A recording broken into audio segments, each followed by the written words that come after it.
আপনাকে আমি কতবার বললাম যে আমার 5টা উপদেশ মনে রাখবেন। আমি আব্দুর রাজ্জাক বিন ইউসুফ আপনার জন্য জাতিকে 5টা উপদেশ দিয়ে গেলাম। এক, আপনার জীবনের সবচেয়ে জরুরি কাজ কোনটা? এর চেয়ে জরুরি কাজ পৃথিবীতে নেই, সেটা হলো সালাত, নামাজ। মনে রাখতে হবে আপনাকে।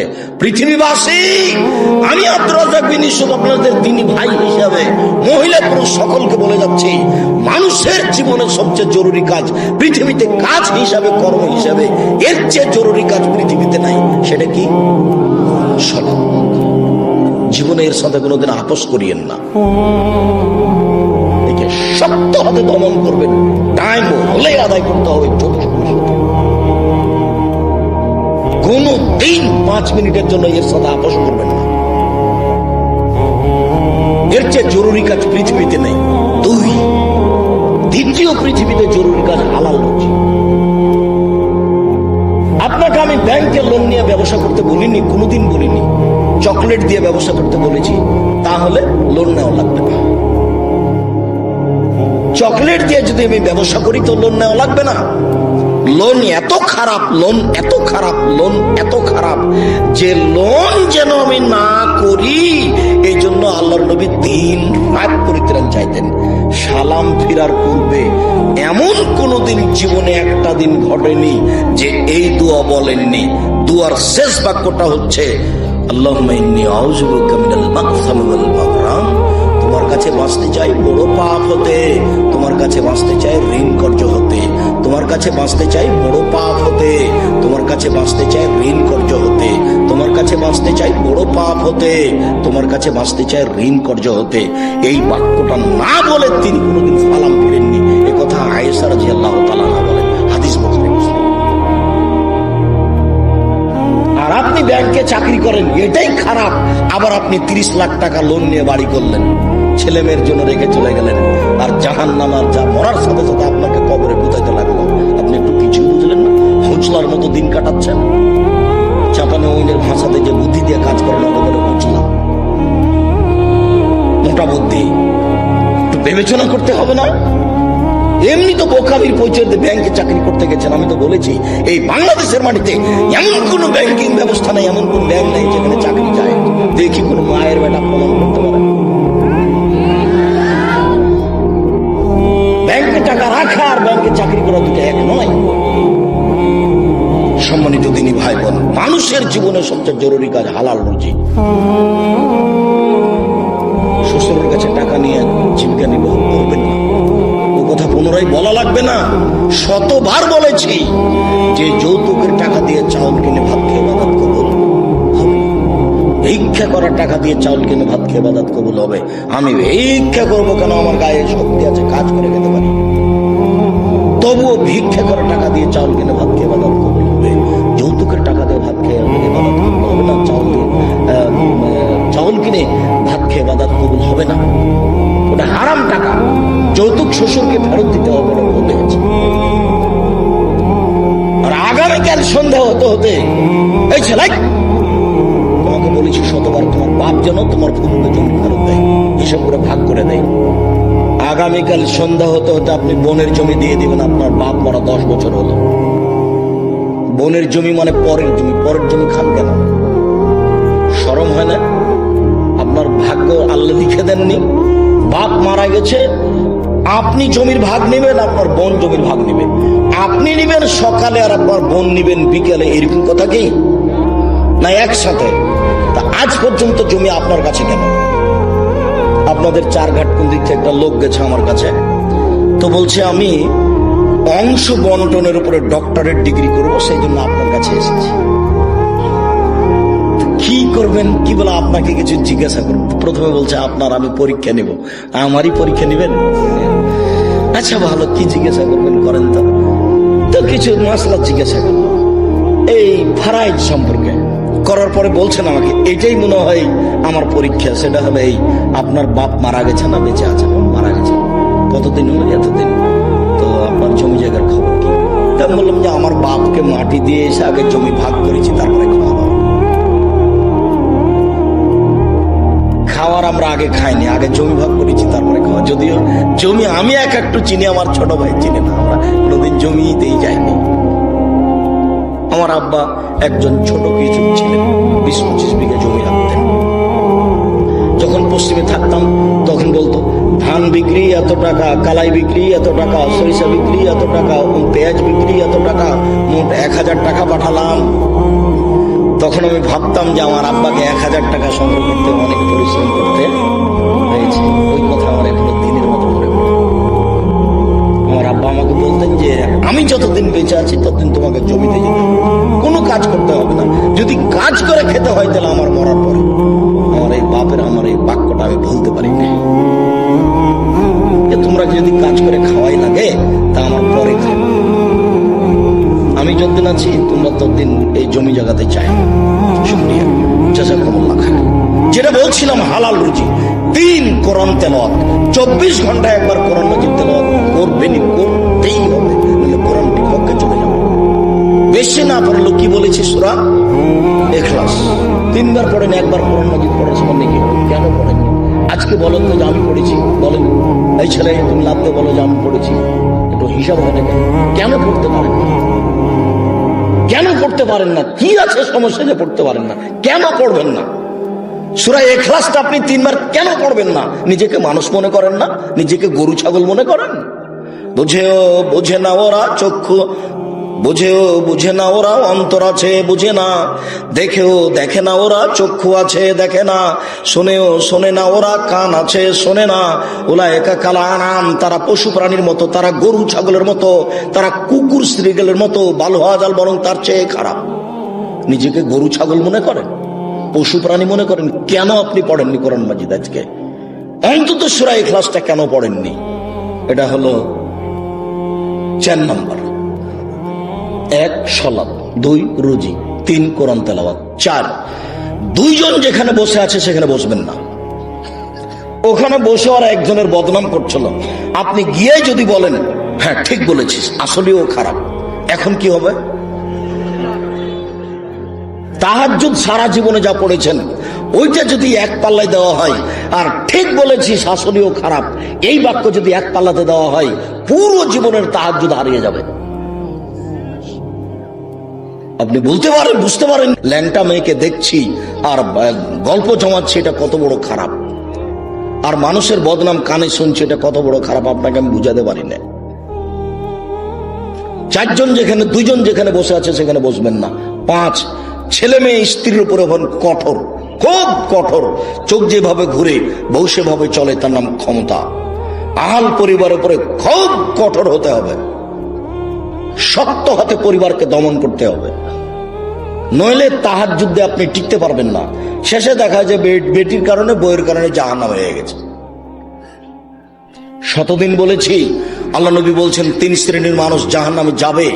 তার 1 শ্রেণীর মানুষ হচ্ছে মধুমেনুল খামরে, যারা নিয়মিত বিড়ি তামাক জর্দা সিগারেট গুল নেশাদার দ্রব্য খায় পান করে, তারা জাহান্নামে যাবে। একটা ছেলে বলছে, আব্দুর রাজাক সাহেব আপনি যে বিড়ি সিগারেট সব সময় বলেন, তো বিড়ি সিগারেট হারাম তার দলিল কোথায়? তো দলিল সরাসরি আছে, আল্লাহ রাসূল বলছেন মাসকারা কাসিরুহু ফাকালিলুহু হারাম। যেই জিনিসটা বেশি খেলে বিবেকের ক্ষতি হবে, তার কম, তার একটা কণাও হারাম। তো তাহলে তোমার 50 বেড়ি, হাফ কেজি বেড়ির মশলা খুলে একজনকে খাওয়াইয়া দাও তো দেখি। হাফ কেজি জর্দা তুমি একজনকে খাওয়াইয়া দাও, তার বিবেকের ক্ষতি হয় কিনা? 10 কেজি খাওয়াইয়া দিলে যদি বিবেকের ক্ষতি হয়, তাহলে তার একটা কণাও হারাম। আল্লাহ রাসূল বলেছেন, এক বাক্য বলেছেন এমন ভাবে কিয়ামত পর্যন্ত সারা পৃথিবীর সব জায়গাতে চলবে। কাজেই হালাল রুজি খাবেন, আর জরুরি প্রয়োজন ছাড়া কোথাও বসবেন না, আর পরিবারের উপরে খুব শক্ত, খুব কঠোর হতে হবে। সম্মানিত দিনী ভাই বোন, এই 5টা উপদেশ থাকছে। বলছিলাম আমার দিনী বোনদের ব্যাপারে একটু অনুরোধ জানাচ্ছি। দেখুন, 4টা কাজ করতে পারলে আপনার জন্য জান্নাতের সব দরজা খোলা। আপনি 4টা কাজ করেন, জান্নাতের যে কোনো দরজা দিয়ে যেতে পারবেন। আমি বলিনি এই কথা মুহাম্মদ সাল্লাল্লাহু আলাইহি সাল্লাম বলেন। 1 সালাত খামসা, 5 ওয়াক্ত সালাত আদায় করুন। এই ছেলে, তোমরা ওখানে ভাবে দাঁড়িয়ে কেন? বসো।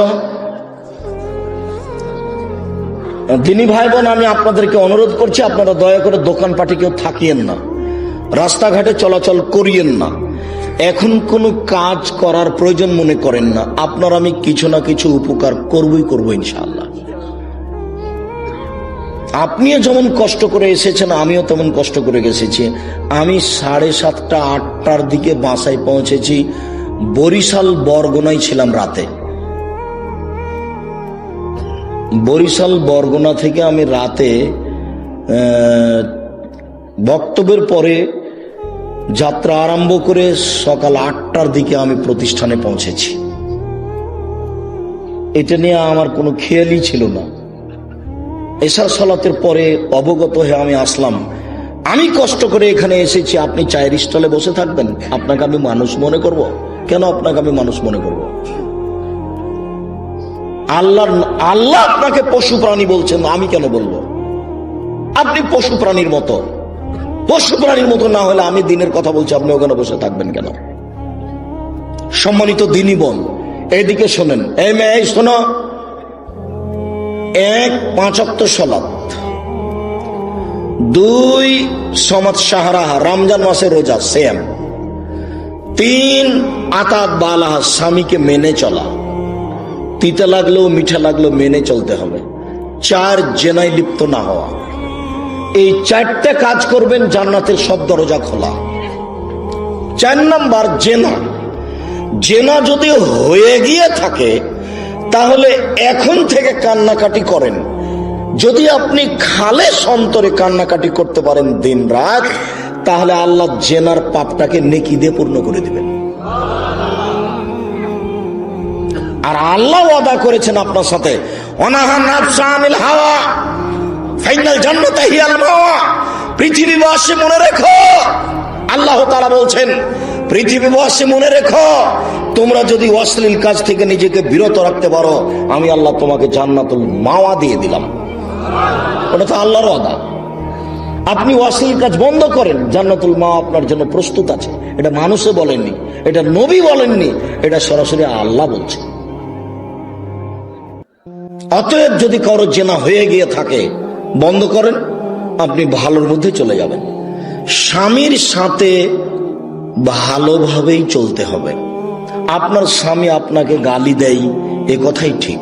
আপনার স্বামী আপনাকে মারে, এ কথাই ঠিক। আপনার স্বামীর মুখ খারাপ, এ কথাই ঠিক। এর পরেও কোনো উত্তর না করে পাথর হয়ে এই সংসার করেন, এটাই আমার পরামর্শ। আমি আপনার দিনী ভাই হিসেবে আপনাকে আমি পরামর্শ দিচ্ছি, যেহেতু 2-1টা ছেলে মেয়ে হয়ে গেছে, আপনি এই সংসার করেন, ওর সাথে কথা বলেন। সপ্তাহ সপ্তাহ কথা বলেন না, রান্না বান্না করে ছেলের হাতে মেয়ের হাতে দিয়ে পাঠান। আর 1 গিলাস পানি চাইলে সামনে গিলাসটা রেখে ঠ্যাক্কস করে রেখে দুদিকে হেঁটে চলে যান। এভাবে সংসার করলে আল্লাহ অসন্তুষ্ট থাকবেন, পরকাল জাহান্নাম হয়ে যাবে। এই সংসার করতে হবে না। আমার কথা আপনি মেনে চলেন, কষ্ট হোক, মুখ বন্ধ করেন, প্রতিবাদ করিয়েন না, তার সাথে মিশে চলেন, তার পায়ের নিচে দুনিয়া শেষ করে দেন, তাকেই ভালোবেসে দুনিয়া শেষ করে দেন। আপনার জন্য ভালো হবে, জান্নাত হবে। শেষ পর্যন্ত যদি বুঝেন যে সংসার হবেই না, তাহলে এভাবে ঝুলন্ত থাকতে হবে না, আপনি খোলা করে নেন। যে কোনো মহিলা যে কোনো স্বামীর সাথে খোলা করতে পারে যে আপনার সাথে থাকবো না, চেয়ারম্যান সাহেবরা ঠিক করে দেন, কাজী সাহেব ঠিক করে দেন, আমাকে একটা খোলা তালাক লিখে দেন, আমি আমার স্বামীর ভাত খাবো না। আপনি করেন, 1 মাস পরে অন্য জায়গাতে বিবাহ বসেন, কিন্তু ঝুলন্ত অবস্থায় ভাবে থাকিয়েন না। মাস মাস বছর বছর স্বামীর সাথে কথা বলবেন না, এটা ঠিক নয়। কষ্ট করে, গালি সহ্য করে, মায়ের সহ্য করে আপনি চুপচাপ থেকে সংসার মেনে নেন, আপনার জন্য ভালো হবে। যদি শেষ পর্যন্ত বুঝেন যে হবেই না, তাহলে 7 দিন পার করতে হবে না, সংসার বাদ দেন। 4টা কাজ করেন, জান্নাতের সব দরজা খোলা আপনার জন্য। আপাতত কথা শেষ, আপনি আমার দিনী বোন। 1 5 ওয়াক্ত সালাত, 2 রমজান মাসে রোজা, 3 স্বামীকে মেনে চলা, 4 জেনায় লিপ্ত না হওয়া। জেনা যদি ঘটেই থাকে তাহলে মরা পর্যন্ত কান্নাকাটি করেন, যা পাপ হয়েছে সেটা আল্লাহ নেকিতে পূর্ণ করে দিবেন ইনশাআল্লাহ। এবার আপনাদের সাথে একটু জরুরি কথা, যেটা আল্লাহ রাসূল বলেছেন, স্বামী হিসাবে, বাপ হিসাবে জরুরি কথা হচ্ছে, 1 যে মানের আপনি খাচ্ছেন বউকে স্ত্রীকে সে মানের খাওয়াবেন। 2, যে মানের কাপড় আপনি পরছেন বউকে স্ত্রীকে সে মানের পরাবেন। 3, কখনো কটু কথা বলবেন না। স্ত্রীকে কটু কথা বলা নিষেধ, গালি দেওয়া নিষেধ, নিন্দা করা নিষেধ। শ্বশুর শাশুড়ির ব্যাপারে মন্তব্য ভুলেও কোনোদিন ঘুমের ঘরেও করবেন না। শ্বশুর শাশুড়ির বিরুদ্ধে কোনোদিন কথা বলবেন না। স্ত্রীকে কখনো কটু কথা বলবেন না। বলবেন না ভুলে যে তোমার রংটা কালো, বলবেন না ভুলে যে তোমার ঠোঁটটা মোটা। একবার যদি ঠোঁট মোটা বলেন 10 বছর আপনাকে ভালোবাসবে না। ওরা হচ্ছে কম বুদ্ধির প্রশংসা প্রিয় মানুষ, সব সময় প্রশংসা করে, তুমি খুব ভালো, তুমি খুব ভালো, তোমার মতো কোনো মেয়ে দেখি না, সারা রাত পাটি বেঁধবে। তার কাছে সেবা নেওয়ার চেষ্টা করেন, কটু কথা বলিয়েন না। 4, মুখের উপরে মারবেন না, কোনো সময় না, মুখের উপরে মারবেন না। গালে থাপ্পড় মারবেন না, আল্লাহর নবী নিষেধ করেছেন কঠিন ভাবে। 5, ওলা তাত্র খাইল্লা ফিল বাইতে, নিজের বাড়ি ছাড়া কোথাও থাকতে দিবেন না। যেতেই পাবে না খালার বাড়ি, ফুফুর বাড়ি, মায়ের বাড়ি, নানির বাড়ি, কোনো বাড়ি যেতে পাবে না। বিবাহের বাড়ি তো অসম্ভব হতেই পারে না। দাওয়াত দিয়েছে আপনি যাবেন, আপনার ছেলে যাবে, আপনার বউ যাবে কেন? বিবাহের বাড়িতে গেলে স্বামীর সংখ্যা বেশি হয়ে যায়। কমিউনিটি সেন্টারে যাওয়ার কোনো প্রশ্নই আসে না, বাজারের তো কোনো প্রশ্নই আসে না। পুরুষের পরিচয় দিবেন, কই আমরা তো কোনোদিন বাজারে যাই না, আমরা তো বেঁচে আছি দুনিয়াতে। আমাদের আহাল পরিবারের তো কোনো সময় বাজারে যায় না, আমরা তো আছি দুনিয়াতে বেঁচে। আপনার বউ কেন বাজারে যাবে? কেন? কাপুরুষ আপনি? বেটা মরে গেছে, স্বামী মরে গেছে, আপনি মারা গেছেন, আপনার ছেলে মারা গেছে, কেন আপনার বউ বাজারে যাবে? নিজেকে পুরুষ মনে করেন না? এই 5টা জিম্মেদারি পালন করবেন। 5ম নম্বরটা খুবই শক্ত। এটাই ছিল 5টা উপদেশের শেষ। স্ত্রী পরিবারের উপর কঠোর হতে হবে, আপনার কথাই চলবে এ বাড়িতে। তাকে কোনোদিন কাপড় কিনতে দিবেন না যতদিন পর্যন্ত না বুঝেছে যে আপনি মোটা কাপড় কিনলো আমার কাছে মিঠে, চিকন কাপড় কিনলো আমার কাছে মিঠে। যতক্ষণ পর্যন্ত আপনার স্ত্রী এইটা না বুঝেছে ততক্ষণ পর্যন্ত সংসারে শান্তি আসবে না। আপনার প্রত্যেকটা কাজের উপরে তাকে খুশি থাকতে হবে যে আপনারটা ভালো, আমার ভালো। আমি নিজে থেকে বাজার করতে যাব, আমি কাপড়টাতে হাত দিয়ে দেখবো যে চিকন নয়, তখন এভাবে ছুঁড়ে মারবো, এই সংসার ভালো হবে না।